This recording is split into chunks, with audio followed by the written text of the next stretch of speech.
Thanks for tuning in to the Trap House Podcast. Now a quick word about our sponsors. We have Duke Traps. Check out duketraps.com. Duke manufactures over 40 different models of cage traps, coil spring traps, long spring traps, and body grip style traps. Also, my personal favorite, they have the Duke dog proofs. They come powder coated, perfect on the line. Check out duketraps.com and you won't be disappointed. We have J3 Outdoors, maker of the Hags Bracket, all American made products. Check out their website, j3o.com, and you will not be disappointed. They have everything from your bait holders, your spring clips, your tail hooks, the universal locks, the list goes on. Especially if you're a water trapper, you want to check this website out. That's j3o.com. We also have Top Lot Stretcher Company with us. Check out their website at toplotstretcherco.com. Top Lot Stretcher Company handles all your wooden stretcher needs, along with pelt handling supplies and trapping supplies. Check out their website at toplotstretcherco.com. And representing all the girls in the trapping world, we have Trapping Girl Inc. with us. Check out their website, trappinggirlinc.com. They have awesome apparel for the females. There's also kids apparel, lures and baits, things you could use out in the field. Check out their website, trappinggirlinc.com. And there's only one true way to start out the trap line in the morning, and that's with a nice hot cup of coffee from traplinecoffee.com. Check out their numerous collections. They have Trapline Blend, a Kodiak Blend, and my favorite, a Cherry Red Blend, all available at traplinecoffee.com. Also, be sure to check out Weeby Knives. That's weebyknives.com. They have skinning knives, fleshing knives, all your fur handling tools.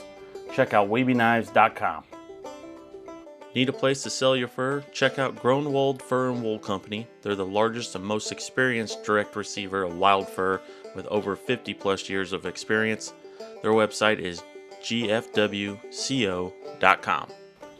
And last but not least, Hoosier Trapper Supply. Check out our website, HoosierTrapperSupply.com, home of the Top Dog Predator Bait and Jet Fuel Predator Lure. We got all your trapping needs, trapping scents and baits, deer scent, and apparel. Check out HoosierTrapperSupply.com.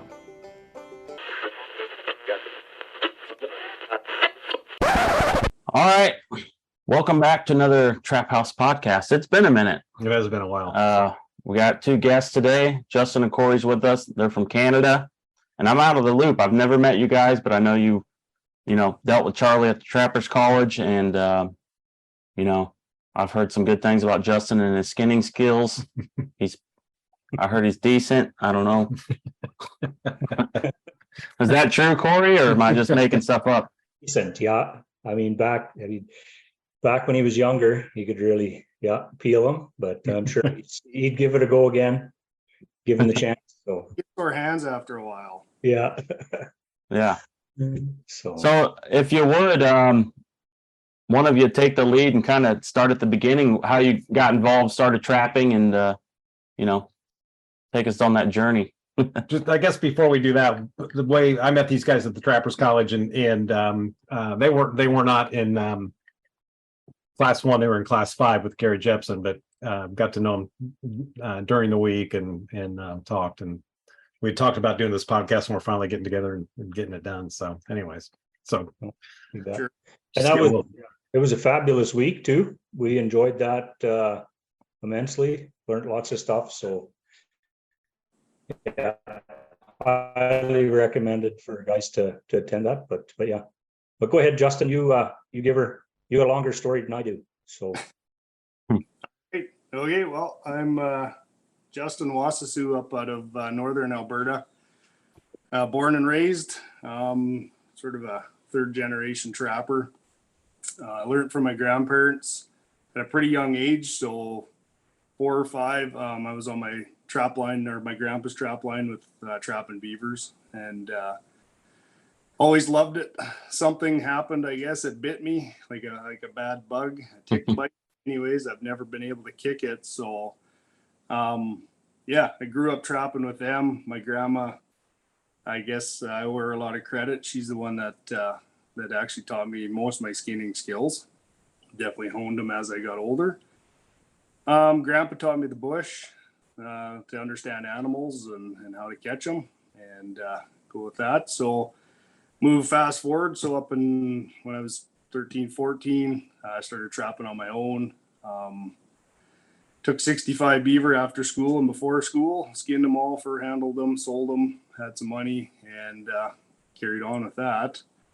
At the age of 18, so up in Canada, we actually own trap lines. We don't have to compete against other trappers, which has its ups and downs to it. But so yeah, I own 2 trap lines. I still use them.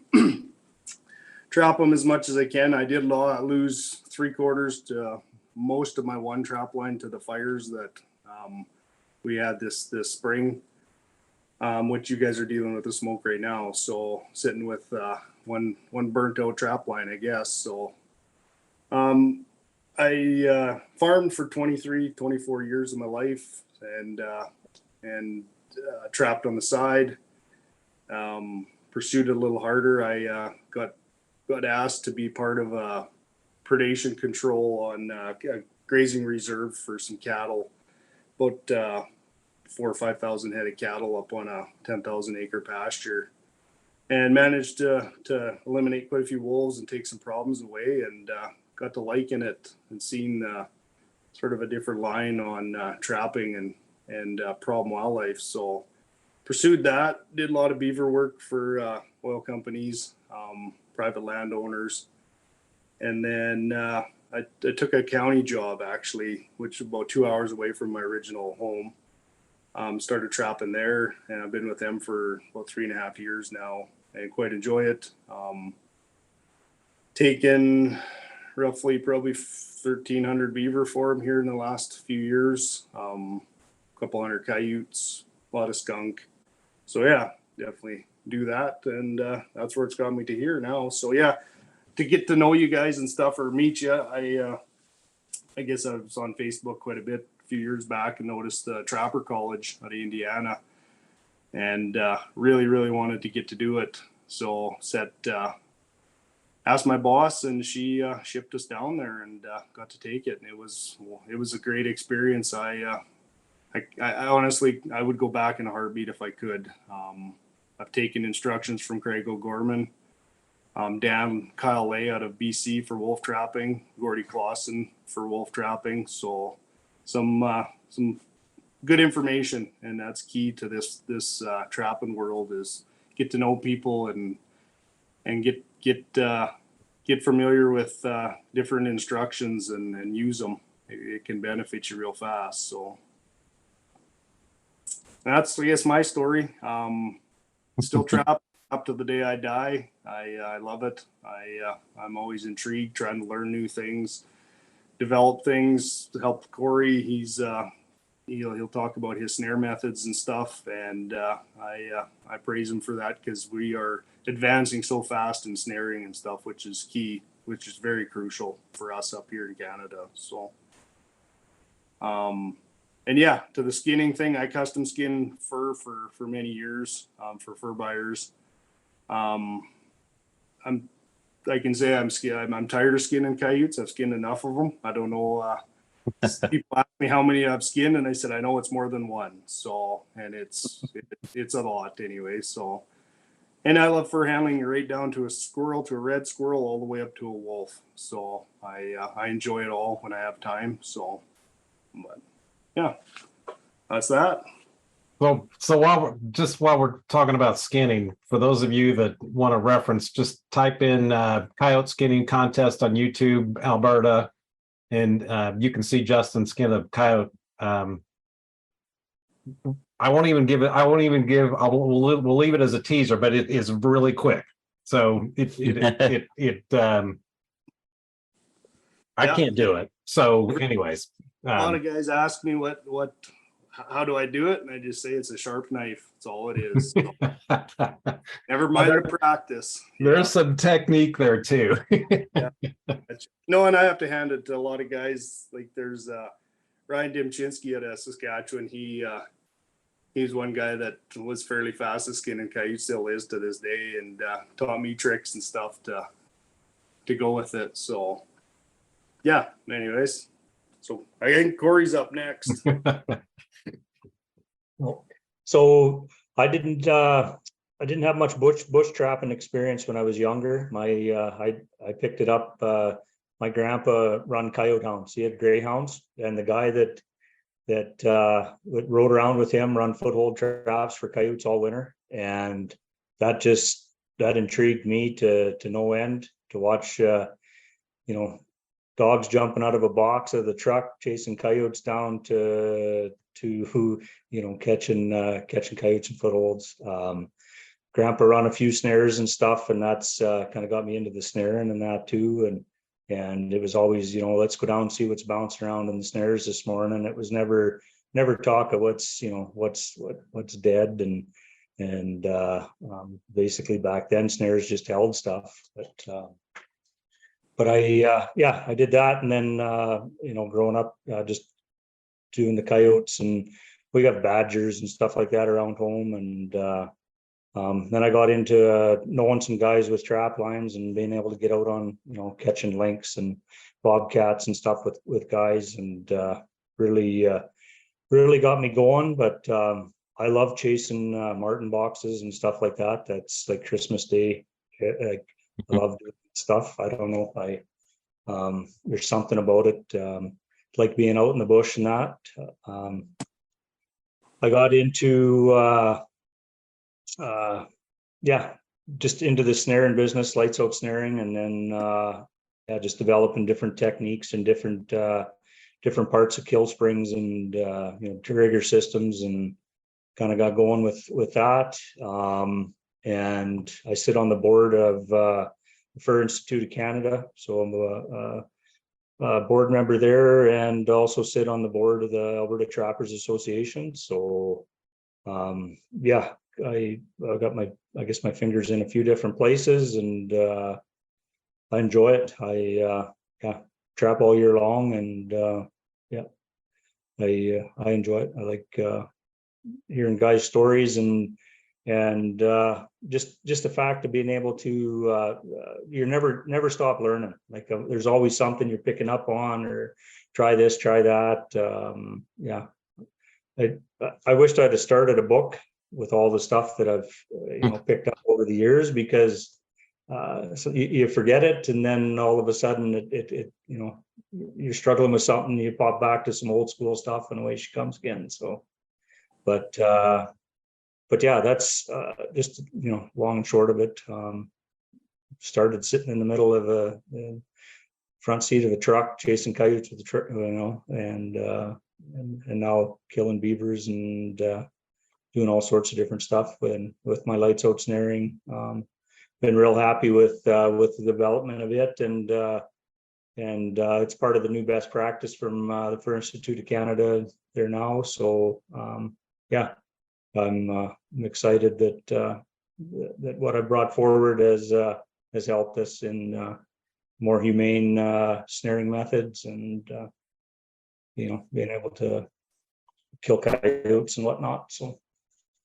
So Corey, the snares that you have developed, they're all a kill type snare with springs and That's correct. Yeah.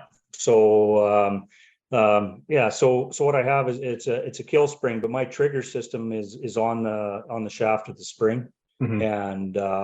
and it's an easier spring to set, and the trigger have very few hang-ups with it, but developing this and getting into I've gone away from using cam locks and went back to a system with a slide lock and a breakaway. Mm-hmm. And the thing about the slide locks is when they don't freeze up when they come tight, and that's the whole thing with the kill springs, is they need something to push against for that spring to pull slack out, and with cam locks a lot of times they get gummed up with fur and they're slipping, and with these slide locks they're coming down tight and it's holding, and when the springs fire, it's lights out. That's I guess you know, and with our bigger springs, so I've got my bigger kill springs will pull up to 4 inches of cable slack out of your. So with 1/16 wire on coyotes with these bigger springs, you actually we had to be careful because we were actually popping the heads off, skinning them. It was cutting in so tight. But that's the whole thing with the kill and neck snare is we want the arteries closed off, the carotids, and we're trying to get into them, and they're buried deep in behind that the esophagus. And to get down in there tight, you've got to be able to squeeze up, and a lot of times, like I when I hang coyotes up and thaw them out to skin them, the snares are on them. I put a bucket underneath them because most of the time those snares are so tight that the esophagus is closed off too. So when you cut that snare, they're dumping bile and stuff into the bucket. Everything's pressured up, and that's So I've gone from, you know, guys running 12 foot snares. We're down to killing on 42 inches of cable. Oh, really? Yeah. And I always look at snares as walking your dog and wanting to control them. So the shorter the leash, the more control you got of that dog, and you get them on long, a long leash, they're getting entangled, and I've gone away from. I don't want to see the entanglement because of some of the horror stuff I've seen on video because of it. But I like coyotes just laying out on the trail, change the snare out, reset, and go. Like I've got spots that are 25, 30 plus coyotes out of one spot, and just keep cycling them through. But that's pretty impressive because, you know, down here we're not allowed to use it. A lot of states run up with, I mean, we've got to use cable restraints, so we're pretty restricted. You know, and a lot of times one time catch on a trail, the trail's just lost all of any side of being a trail. So and that's what, you know, where, you know, starting all of this, that's where you know, it was just like wreck after wreck and just trying to figure out what was going on. And then just, you know, it's been a progression, but I think it's been a good progression, and customer satisfaction for me is that's more important than selling pieces that aren't working. So that's my goal is happy snareman. So what kind of regulation do you have on snaring in Alberta? I'm assuming the each province has its own set of regulations, like down here. So here we have we've got registered trappers, and we've got I'm drawing a blank now. We got your registered trappers, and then just your resident trappers. Yeah, resident. There you go. Geez. The so, and you can run free hanging snares throughout Alberta, and when you're there's no check times on our snares here, so we can go. You can set at the beginning of the season, pull them at the end of the season without checking. And anybody collecting fur isn't doing that. And you know, I'm usually on a coyote baits and stuff. I'm a 3-day check, and that's the only reason I do 2 days is too much. There's too much human activity there, and the baits slow down. 3 days, it's just it seems like a magical number. It's like you know, minus 15 degrees Celsius at night is it's like going to bed you know, Christmas night, and you know, there's gonna be presents in the morning because they're coming for the baits. It's just it's kind of a magical number. But that's there's no, we're running breakaways, you know, breakaways on our snares, the kill springs and stuff, but they're I guess for us they seem like they're pretty tight regulations, but other than that, so is that primarily how you snare on bait stations, or? Yeah. And Yeah. I'm assuming you start those yourself with what beaver carcasses and Yeah, a lot of it's either roadkill, beavers. Yeah, some on private land we're allowed to use. We'll use beef, uh, dead livestock and stuff on private land. We're allowed to use that. So we get the bait stations going, and I'm East Central Alberta, and we got nice light colored coyotes over there, and an average bait station, you're anywhere from 20 to 40 coyotes, I guess. I mean, it's a pretty big average, but yeah. throughout the season then. Yeah, that's right. Okay. And yeah, there's it's probably nothing to pick up 150, 200 coyotes in a season, just plunking around at it. So, and there's guys though that over here, friends of ours that they're 500 coyotes, and they work at it, but it's impressive. That's impressive. So I guess you guys have excellent quality coyotes, certainly compared to most. What kind of market are you, since the coyote market is suffering right now, what kind of market are you guys, where you at?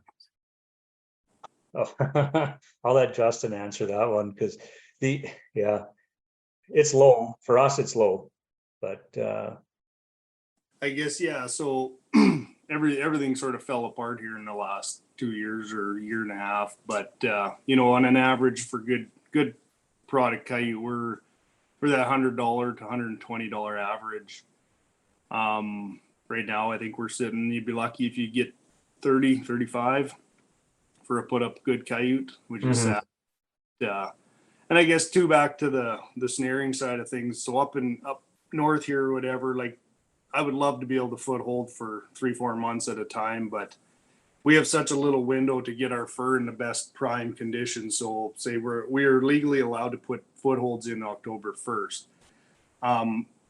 Guys do it, but they're still blue, like they're still pretty flat. So we don't do a lot of footholding other than for our problem wildlife and stuff, because overnight we can get a foot of snow, 2 feet of snow.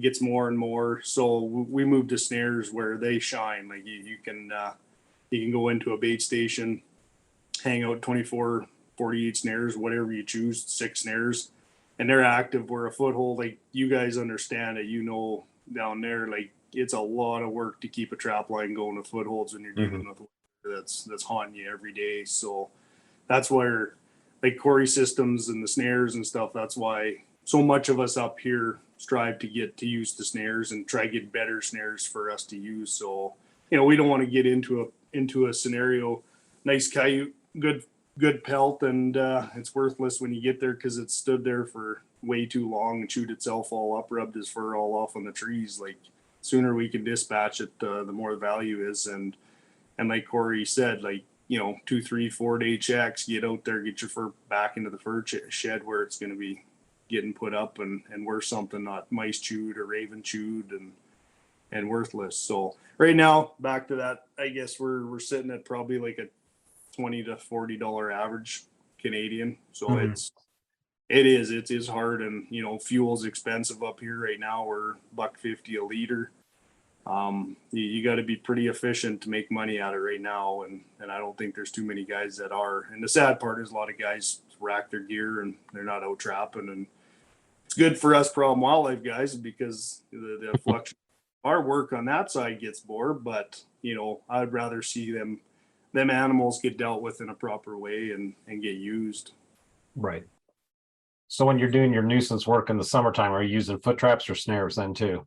We're pretty much foot traps, because accidental catches, same thing. Like, we do use breakaways, so we'll put 200 pound or the lightest breakaways we can. So if we're in dog area or bears or whatever, we can let them go. But I would say 95% of our work's with footholds in the summer. It's just more efficient, more easy. So you can be right on spot that way. Then you get a good junction where things are traveling, things are moving through. There might not be a good spot for a snare, but hey, two foot hole traps in there and you can do a lot of damage real fast. So On the I guess I didn't think about northern Alberta or Alberta having cattle ranches so much, but so is it coyotes and wolves both, or one worse than the other, or is it just depend on what the rancher's having trouble with? it varies in areas and stuff. I would say probably it's areas, I guess. Like the one area I went and took out quite a few wolves for the pasture, and I was taking coyotes too. I was there trapping. I had it on my permit, so I was taking coyotes as well. But as predation on the cattle themselves, it's more wolves. Like, yeah, the odd coyote might grab a calf or something, but when a wolf pack comes in and they muff out, 3-4 calves and chew up some other stuff, like that's when you really start to notice it. Where a cow or a bigger calf or whatever, coyote typically they might if they get desperate, but most times they're all mouse and they're looking for something else. So yeah, it's areas, it varies. You get eastern, southeastern Alberta, there's not a lot of wolves down there that I know of. So, you get up in the North Country where we're at, it's mostly wolf predation on cattle up here. Do you have regulation on those wolves, or is it just pretty much if there's problems you can go take care of it? Yeah, we're government. Yeah, there's a lot of regulations to them. Like it has to be approved by higher government people to even let us get out there, and they have to document and prove that the wolves are actually the predation on the cattle. It's not a disease, or say the pasture I worked on, 3,000-4,000 head of cows. Like, okay, say one got killed, then they'd come out and do a study on it. Yeah, it was a wolf kill. Okay, pay attention. Next one was a wolf kill, and then okay, now it's time to start bringing in trappers and get dealing with them if they allow it.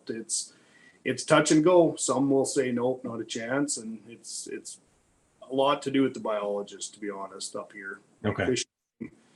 In my opinion, would love all the help they can get when dealing with this type of stuff, because they're already busy enough. But it's the biologist that has a say in it if they want the wolves dealt with or not. So if you're on a proven wolf problem that they're working on these cattle, so are those wolves, are they just staying and hanging out in that area since they have that food source? Or are they still moving in and out, or? They'll travel, like they have their territory to maintain and stuff, and most times it's the female of the lead alpha she's got a den close by, and they're hunting for food. Like they're no different than us. We all live by a grocery store, and when it comes to food, we like to get there and get it as fast as we can. So that's what we did on this one project I was on. Is winter time, it was on a registered trap line. We trapped them when we did get some wolves, but they weren't there. Like they were up in the hills, what I call the hills. They were hunting. They were looking for moose at that time, where the cattle got brought in say early May, and by June the wolves were there. They were killing. Like they knew that the food source was there, and it was a good denning area. There's a big creek through there. She had dens set up, and that's where they hunkered down. But studying them or watching them with trail cameras and their tracks and stuff, they travel. Like they would disappear for anywhere from 12 to 16, 18 days. They were totally gone, just ghosts. Couldn't cut a track, couldn't even see them, and then bang, one day, they're back. Mm-hmm. So, by that time you get learning them. Like the key to wolf trapping, yeah, you can have the best wolf traps in the world, but in my opinion, you're not a wolf trapper until you do your recon work, like understanding them, where they're moving, what they're doing, and then set your trap. Don't go racing in and set it, because you can spook them out too, eh? So, yeah. So on the foot traps, what are you using? I've tried just about every trap out there. I guess I got so there's two guys out of BC. Williams Lake, Dan and Kyle Lay, they produce their own trap, which is it is a good trap. Dan has spent a lot of time and energy developing it, getting information from other guys and stuff. So it's a good trap, good solid trap, powerful, pumps up through snow, pumps up through frozen ground. I've used Bridger 9s. They're a big trap. They're slow. You can buy them anywhere type of deal, but I've been using Kendall's traps, his Wolf Extreme. I got onto his traps through Craig, and then I actually put 6 wolves in his coyote size traps and held them 4 coils. 100-pound wolf was standing there and had no problem holding it. I did move up into his wolf size and had good luck with it. It's a good solid trap right out of the box. MB750s, the other beaver trap guys do use them for wolves. If I'm punching in on a hard dirt road or something, I will say go to that trap if I really have to, but I'm pretty much the lay trap and Candles traps are what's in my unit to be wolf trapping. Yeah, you guys are so removed from what we do down here. It's pretty cool. So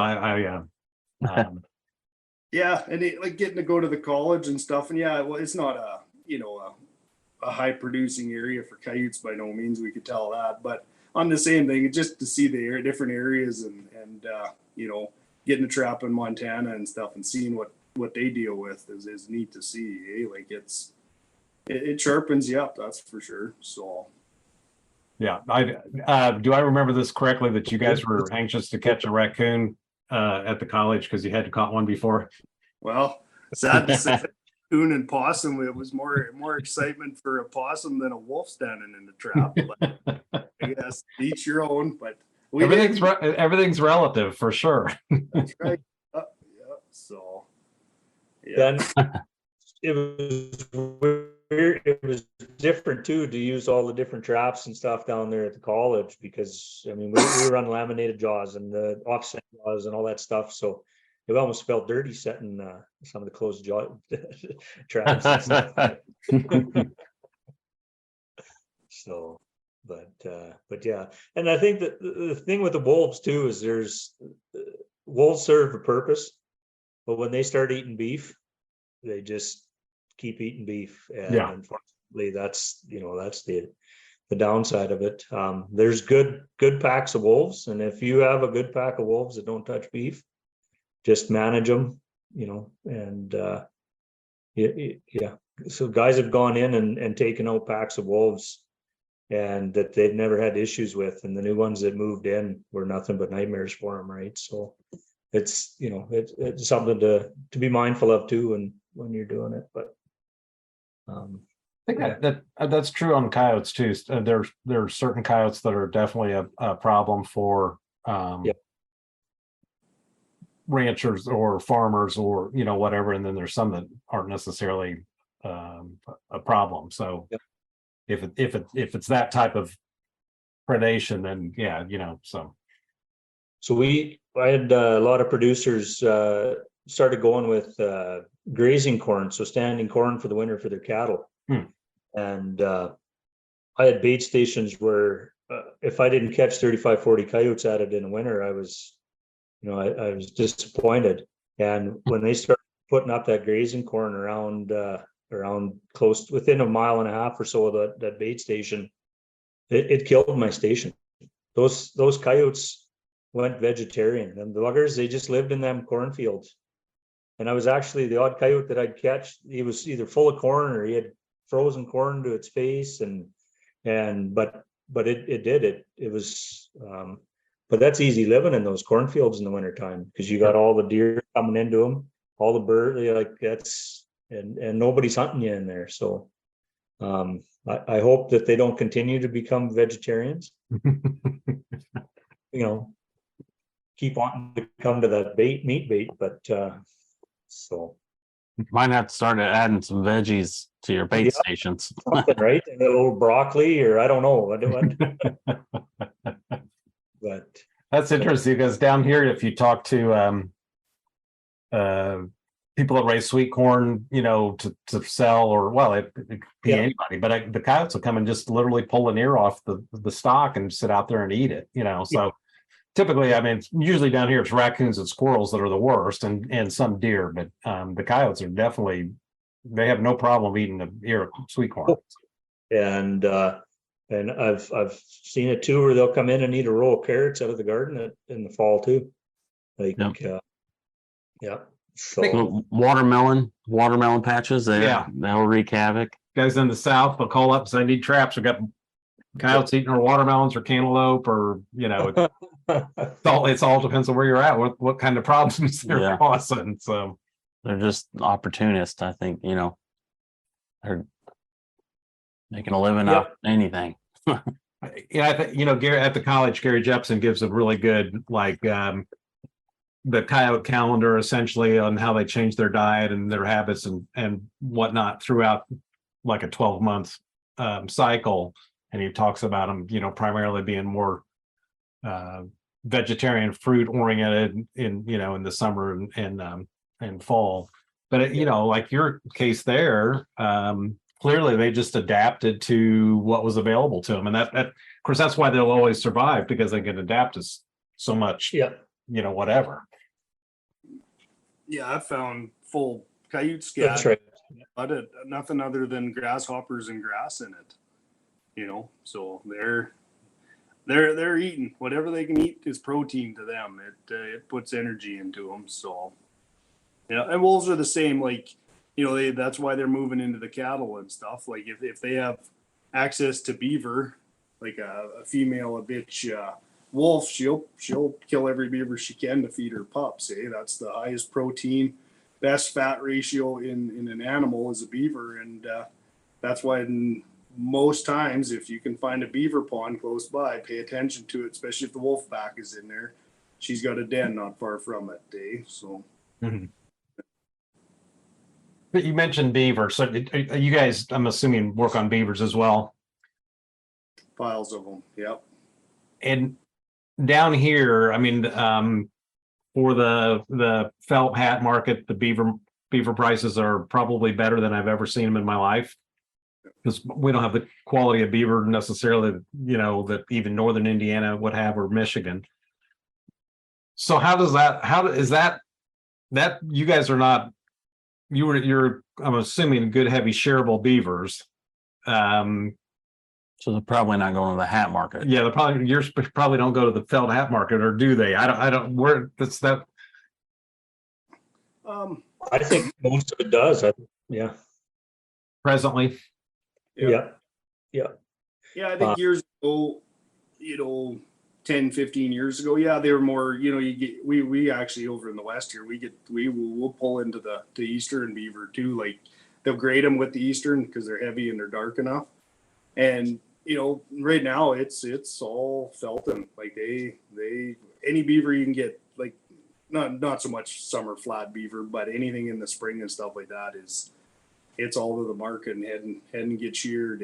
So, and we just seen that no different than you guys when they drained the warehouses, and all of a sudden it was a rampage to, for years you could skin the best winter caught beaver. I did it myself. I pulled 40, 50 beaver through the ice, worked like a bastard to do it, put them all up nice, like outer ring beaver on a beaver board, and you're lucky if you at the market you're getting $30 US for it. Like, to me, in my opinion, that's a $200 plus beaver, and we're giving them away. And you can catch a late spring beaver that's even bit and put it up, and you get $30-$35 for it right now. So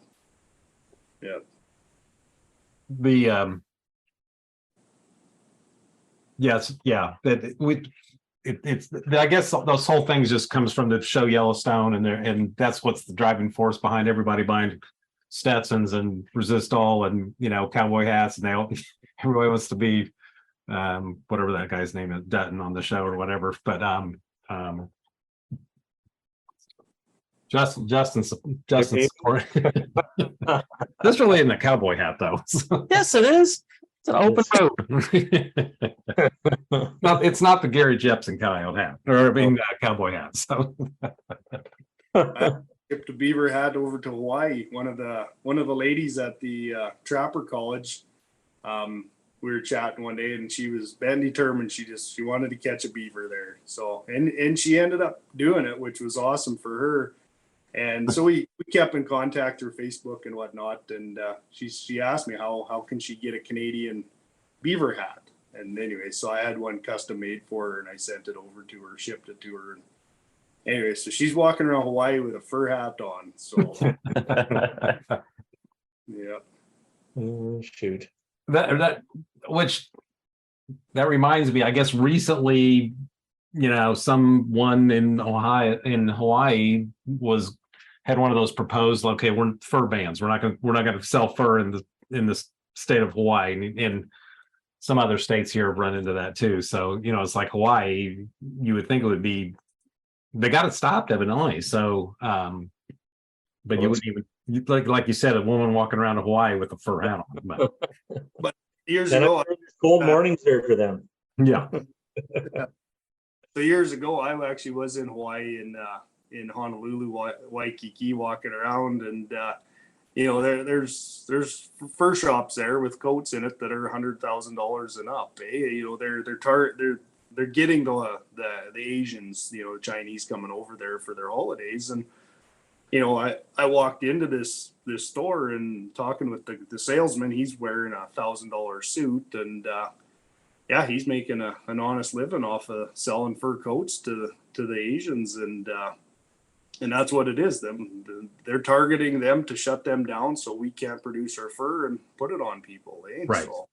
So, I don't think there's too many fur hats walking around Hawaii, but that's what it is they seen a loophole to get in there and shut them fur stores down and cripple us some more, because that's a market for us. So they ban it from Hawaii and they can't sell it there, and we lose another market. So right. Yeah. In that late 80s, early 90s, when the fur market here, I mean, overall the fur market just tanked, and there was a number of different reasons for that, but I think the animal rights movement, basically, certainly here in the 48 states, they just made people feel bad about wearing fur coats, and we've just never regained that. So they just they didn't necessarily stop trapping or stop, but they just cut off the consumer essentially. So I mean, there's still some purchase, but it is nothing like it was in the 80s and prior. So yeah. No, that's right. Even in like the little city I live in or whatever, when I was a kid, I remember we'd go to the mall. It was next, a couple stores, and two out of them, one was a Hudson Bay, and the other one was a competition to sell fur hats and fur coats, and guys were making a good living at it. So yeah, and now there's the cool part is that we get a lot of farmers markets and smaller, I guess, even ties with the internet and stuff. Like there's quite a few people that actually, buy fur from me raw. They tan it, they make their own products and sell them, and they're doing quite well at it. And it's awesome to see. You'll go to a winter carnival and you'll see kids walking around with a big set of fur gauntlets on, or a fur hat, and that's where we all need to be. People need to realize what we do is for a reason. It's not just kill the animal just for satisfaction. It's management, and so with our beavers at my county job, we take every beaver off location, and every piece of that beaver gets used for something.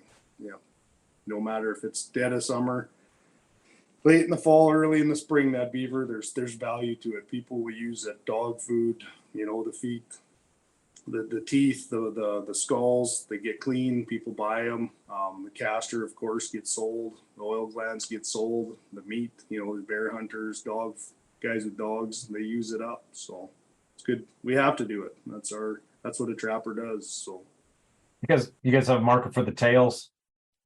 Yeah, if they're big enough, we can sell them for guys will buy them for making leather or whatever, but typically it goes for dog food.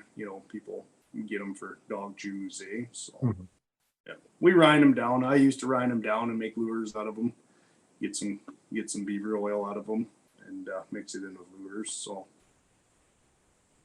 do you have you guys deal with or have wolverines in your area? Or yeah, we do more and more actually. I think a lot of it they did a study on it. They won't come out and say, but things are changing. Like years ago when I was a kid, my grandpa on the original trap line caught one wolverine in his whole trapping career of 60 plus years. And I've never personally caught one, but I got neighboring trap lines now that, you know, they're 2-3 a winter. Like Okay. a lot more juveniles coming in. I want to say, I think a lot to do with it is the logging. Like we get a lot of logging up here now. A lot of bush is gone. And just pushing them out, moving them around in different areas. So. And they're traveling a long ways now. But Yeah. I mean, just here we've seen over the years. I mean, when I was a kid, we didn't have coyotes. We certainly didn't have bobcats, very, very few beavers. I mean, over the years, we've just gained all this stuff that, you know, wasn't around, you know, 40 years ago, which is pretty cool, really.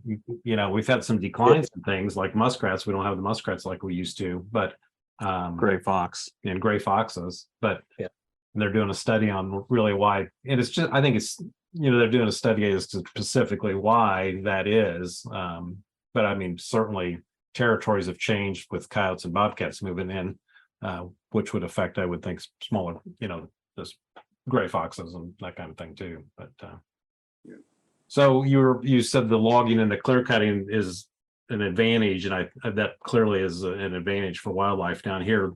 You were talking about a lot of your trap line was damaged, you know, had forest fire go through it. I'm assuming that in a year or so, though, that will be better.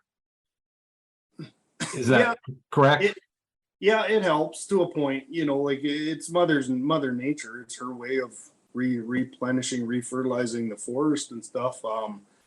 You know, it burns off a lot of habitat, I guess, but you know, it stems back down to the smallest little mouse. Like, you know, when I caught a lot of marten in a few years in my trap line. Like I was, you know, hitting 80 marten in a month and a half. And then they weren't in the big timber. I was catching them out in little poplar trees and, you know, a lot of grass underneath, and they were eating the voles under there is what they were. And, you know, and they had typically, you know, grandpa trapped them in the squirrel dens and stuff, but we'd had some logging go on, and you know, it took about 10-15 years to them poplar all regrew. It was so thick in there, and the marten were just thriving in it, and I took advantage. There was a lot of juvenile marten that I harvested real fast and did good on them. So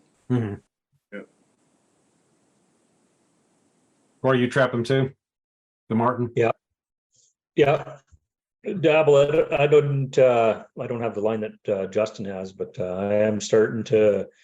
I just picked up a line here a couple of years ago and just figuring it out, playing with it. It's 2.5 townships, but the log, there's big clear cuts. Like there's 300 hectare cut right in the middle of my line, which took a big chunk of habitat out. Now they're doing another one that's 362 hectares, which is.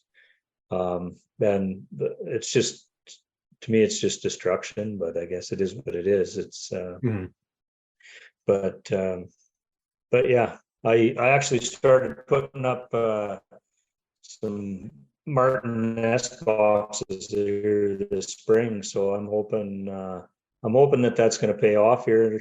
I've heard good things about them. And we'll see what happens, but, it's just as fun to go around and check those and see if anything's in it. but yeah, we get fishers and also, you know, lots of links and stuff too. So yeah, there's a good variety of things. Otters. I mean, other than Justin, you know, for the rest of us, I would think a marten would be easier to handle than a coyote. But yeah, it is. Yeah. I might be able to beat him on skinning a marten, but we'll see. Yeah, they're a little faster, a little less grease to deal with. Yeah. That's definitely a bucket list of mine one day. Just get up there or get somewhere that has marten and fisher and catch just one. Yeah. Just kind of like you guys with the coon and Possum, That's great. same thing. Well, Yeah. we could probably arrange something down the road. So like you were talking about, you have the two types of trappers you have. You said resident trappers. Yeah. And then you have what was the other? Registered. Registered. So what's the difference between that? So I guess, yeah, so the registered trappers are they're the RFMA, so the registered fur management areas. So they've got a registered trap line. Registered lines are on crown land, a lot of crown land and stuff. The resident trappers, it's farmland, private land. Okay. And that's the difference between the two. So with a resident trapper, if you're foot holding, you got to check every 24 hours. On a registered line, they give us a 48-hour check for footholds. Yeah. Okay. But any killing trap, there's no set check time for them here. So On the crown land, can people hunt that same ground, or is that just strictly yours? no, they can hunt it, but just you're the trapper. Yeah. Okay. Do you have a conflict with that then, or do you just try to avoid the hunting seasons? Yeah, you try to hunt or avoid the hunting seasons. Yeah, I've run into a few hunters out there that I I feel safer not being there. Yeah. Yeah. That happens down here sometimes. Yeah. Yeah. And But for it's not population that we're dealing with up in a lot of this stuff. It's pretty low population. In the areas that I'm trapping anyway, and Justin too. Like when I was up at Steen River, so up north of northern Alberta at eye level there, like there was nobody. Like his loop, Kevin's loop that we did there, it was 156 kilometers was the loop we did on his line, and when we're 40 below Celsius. Yeah. So if machines broke down and stuff, there's oil companies up there, but they go in the wintertime and they'll drill wells, they'll have their wells going and stuff, but there's nobody, either they helicopter into them or whatever. But up there, if we broke down, it was trudge to an oil well and shut it in, and there'll be an operator come out, see what's going on. That's the rescue. No, I see. So, but yeah, it's, I don't know. There's nothing better than being out in the bush and nobody around. I like it. I'm a bit of a hermit, so yeah.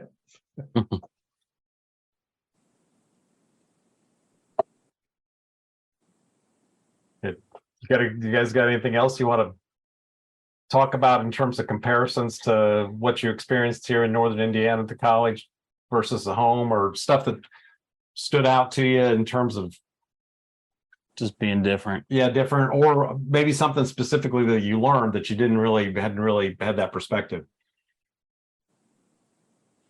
I don't know. I guess the whole experience with that college was great. Like, and how everything was just streamlined. Like, that was amazing. And I'm still, I was teaching trapper ed and stuff up here too, and just trying to,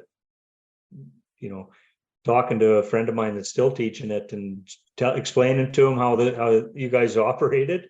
It just it's mind blowing. It just blows his mind because it was so organized, and it was, I guess, the sets and stuff we were doing. We did a lot of sets, like, we did link sets that we, they wanted to see what we would do for sets and stuff up here.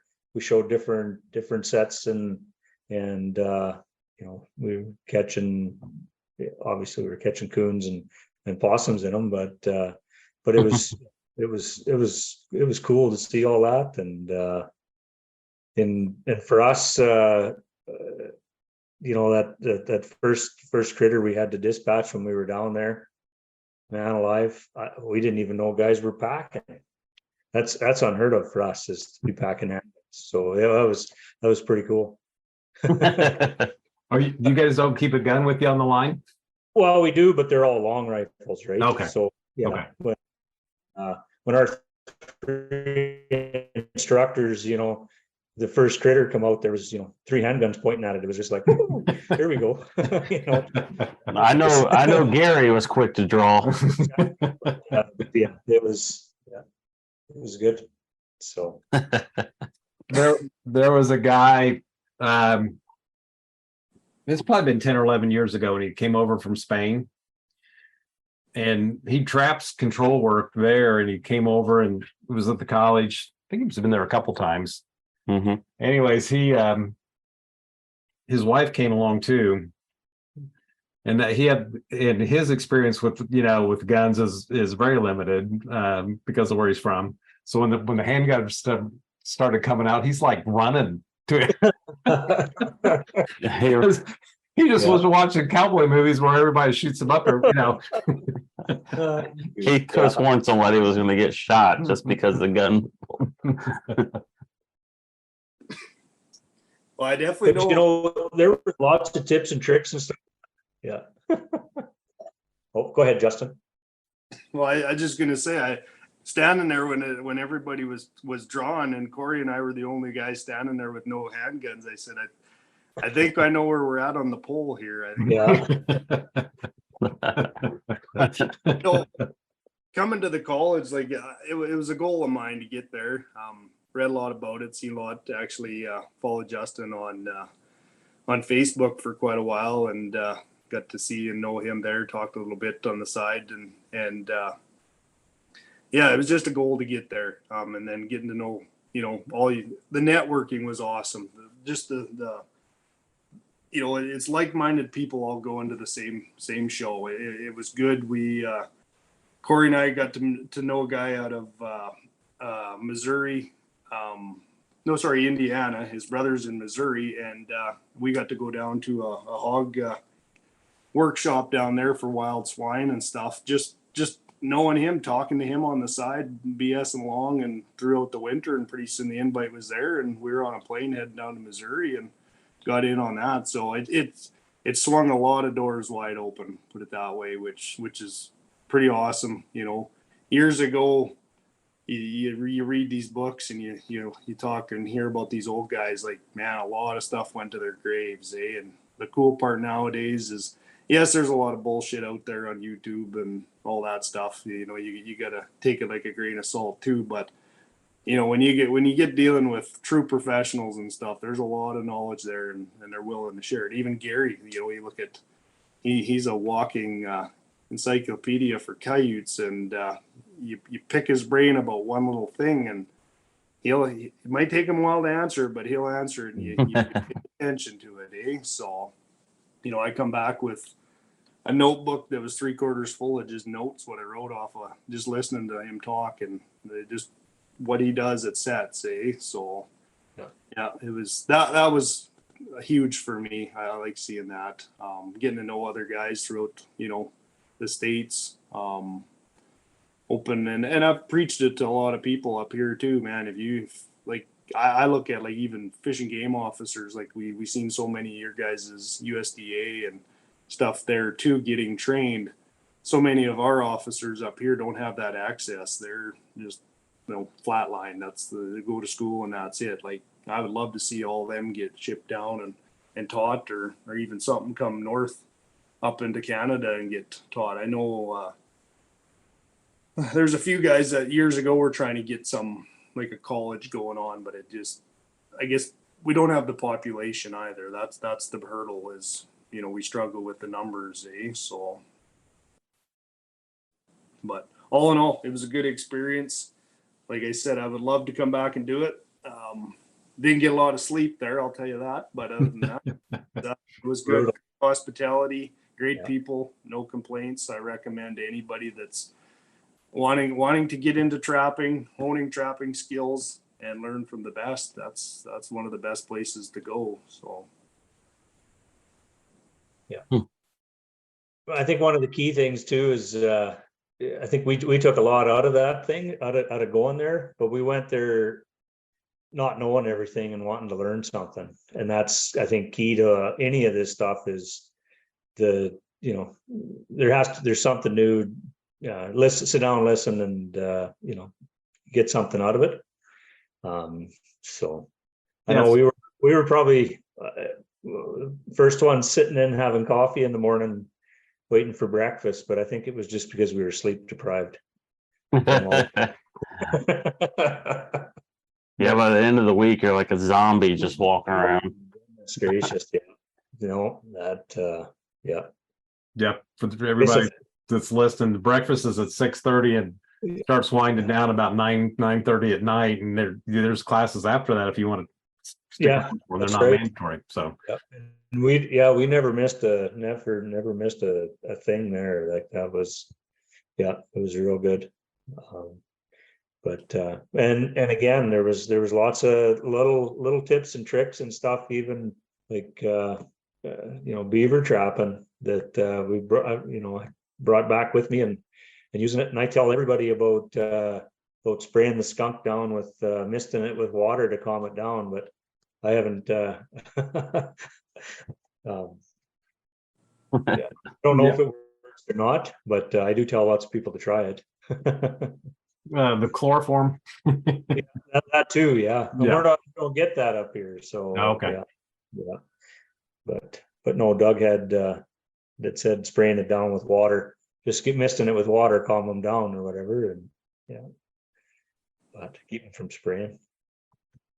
But Justin, you had mentioned Craig O'Gorman earlier, and I think the last time I talked to him, I was probably 20, so it's been a long time ago. But I understand. I think he's wanting to kind of retire. I think he's going to print his last catalog this year or something. I heard, but yeah, I heard the same. Like his lure line and stuff. I don't know exactly how long Dana's going to keep running that for or whatever. I really hope that someone carries it on. I hope they don't take it to their grave. It is,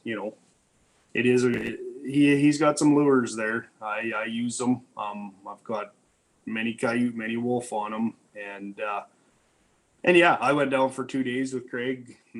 This is 6 years ago now, and if I had to, what I'd like to do is get back and go one more ride with him, because a lot of guys say that first initial 2 days you're learning so much and stuff, and then you come home and you start using some of that. It's no different than working with Gary. You see what he does, and you come home and you start trying different things, and you mesh things together, and it only makes you a better trapper. But there's always little questions in your head of, what could I do a little bit different? And you ask somebody with 60 years of experience, or you look at Craig, like he was instructed by, he's probably got 500-600 years of coyote trapping knowledge pumped into him, So yeah, it was good. It was a good experience. I called him the White Wolf because you look on the internet and there's next to nothing about him, and you buy his books, you read them, and you see the odd picture of him. And so I stayed at his outer cabin. I guess it's another property that they own. Nancy stays there, so that's where my wife and I and kids stayed. And so he started the same thing, 5 a.m. So I can honestly say I never slept 2 winks the night before, and so I was sitting on his step at 4:30 and waiting for him, and down rattles this truck, and you could smell the truck before he got there. And got out, you look up at him, he's a big man, and shook his hand. In the truck we went, and I had the best 2 days of my life, I think. So yeah, it was a lot of fun. So yeah, It's great. that generation with him and Gary Jepson and Odin Core recently died. I mean, that it's not that much longer and it'll be gone. So but, it is. Yeah.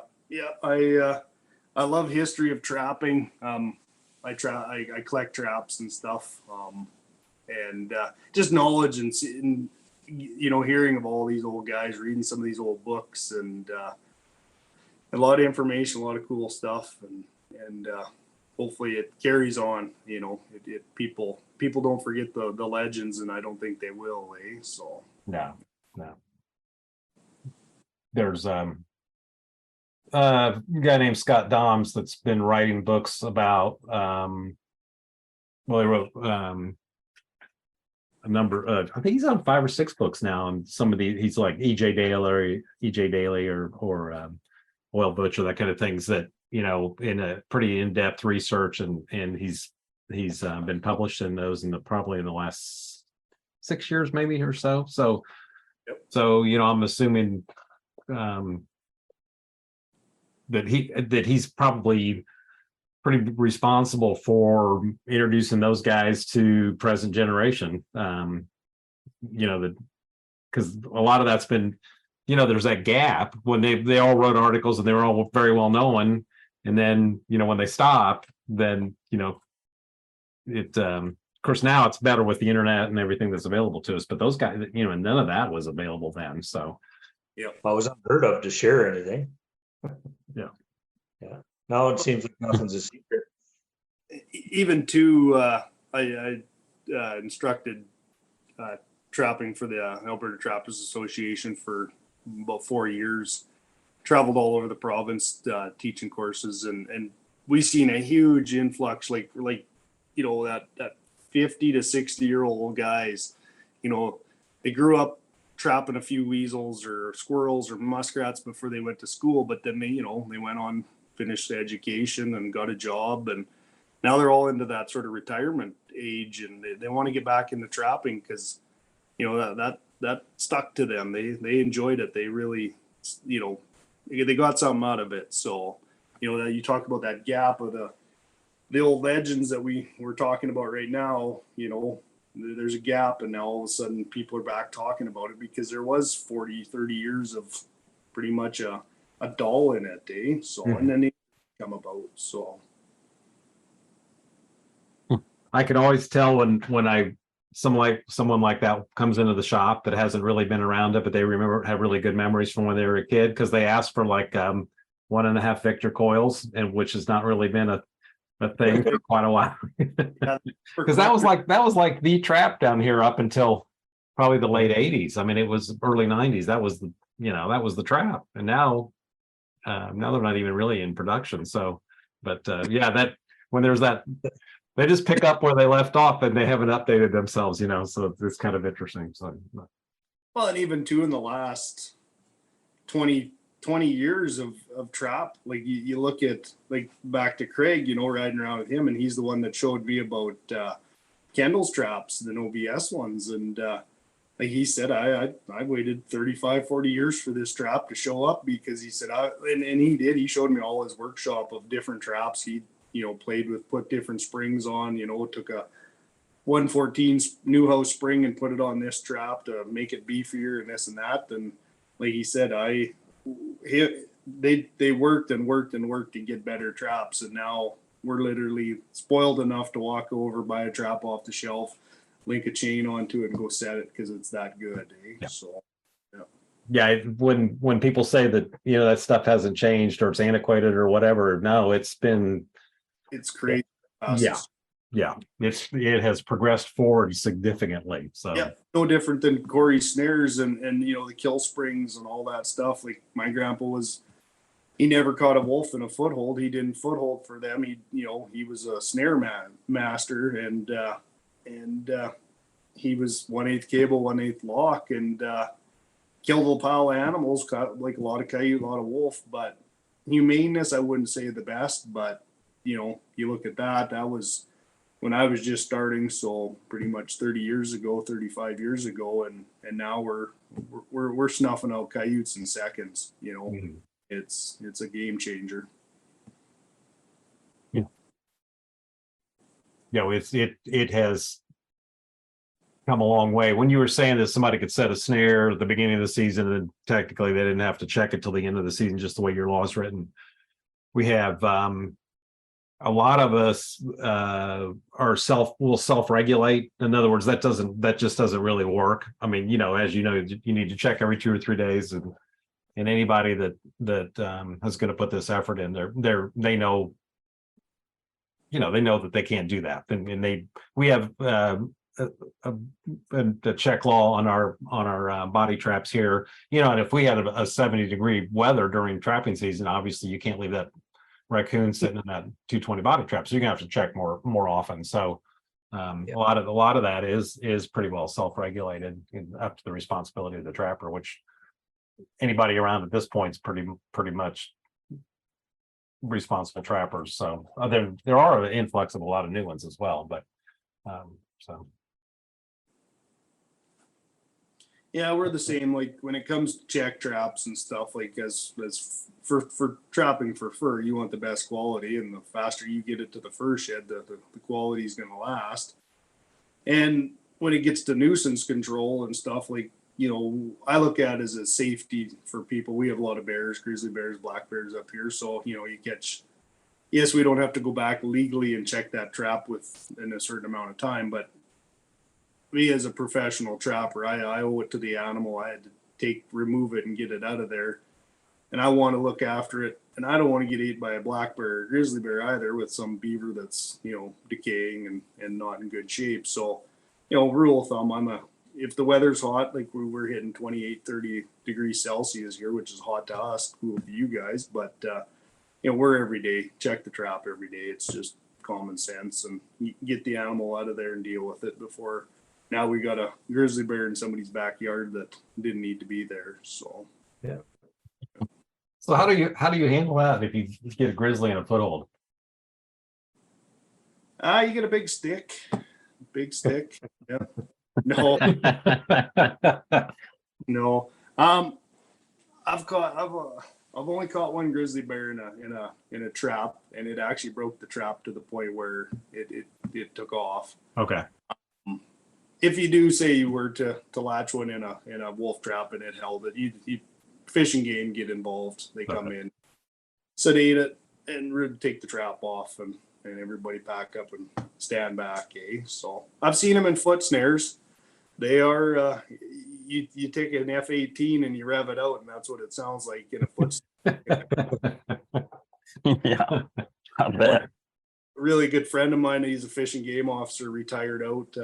He was 30 some years of pretty much solely trapping grizzly bears, and he showed me a video of one that it weighed it in at like it was 1,100 pounds, like just an absolute beast. And he's standing in a foot snare tied to a tree, and it sounded like a jet taking off, this thing.